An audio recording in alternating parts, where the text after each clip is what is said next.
Greetings. A couple of months ago, I rang the bell that inflation was seriously affecting your practice's financial performance and soon your own income. I shared that the government's inflation numbers are woefully understated compared to what's really happening on Main Street. This week, I want to provide an assessment of the long-term impact of inflation on your practice. In August of last year, the AOA published an article entitled Planned Stagnant Fee Schedules Undervalue Primary Care.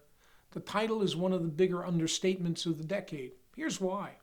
In that article, the authors tell us that eye exam reimbursements for vision plans were between $30 and $55 25 years ago. Let's use a conservative average of $40 as your reimbursement for an eye exam in the year 2000. Seems reasonable. The article tells us that that number is about the same today. My own limited research pegs VSP's current reimbursement at $61, including copays. It stands to reason that other plans are less. Further, reports support the AOA article in that reimbursements haven't generally changed in well over 20 years. Let's study the impact of inflation on this data. When you apply inflation to the $40 figure, your effective reimbursement today for that year 2000 exam would be $24.76. Yes, you're receiving less than $25 in year 2000 purchasing power for your professional services. In the words of Dana Carvey's church lady character from Saturday Night Live, isn't that special? Now let's take a more global view of that number. Let's look at it on an annualized basis. Say that you provide 3,000 comprehensive exams annually, and 33% of your business is vision plans. That means that for 1/3 of your personal effort, you're being paid the purchasing equivalent of a whopping $25,000, 33% of your time for $25K. Sure, you make a couple of bucks on eyewear, but consider the cost of labor, stress, and the impact on patient services necessary to secure these reimbursements. The impact of this $25 reimbursement number is driven home when you calculate that it would take to keep up with inflation.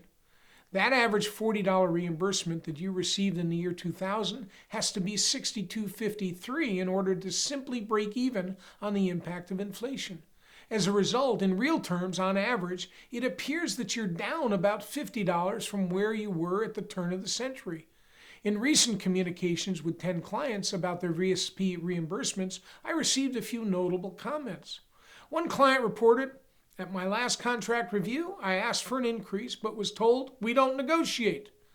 Another reported that they'd already dropped VSP in 2014, and yet another said, "We are emancipated from VSP on May 5th and it's going really well." Your acceptance of vision plans' woefully low reimbursements provides them with their product and their profits. Without you, they've nothing to sell. And with you, the likes of VSP have earned billions, enough to build one of the nation's largest lab networks, acquire Marchand Office-Made and Eye Designs, build a robust online optical retailer, and 18 months ago acquire VisionWorks, the nation's 6th largest retailer, with 700 locations in 41 states. In simple terms, as a provider, you're fueling the profits of vision plans, which in turn compete with you directly. As motivational speaker Susan Powter says, "Stop the insanity!"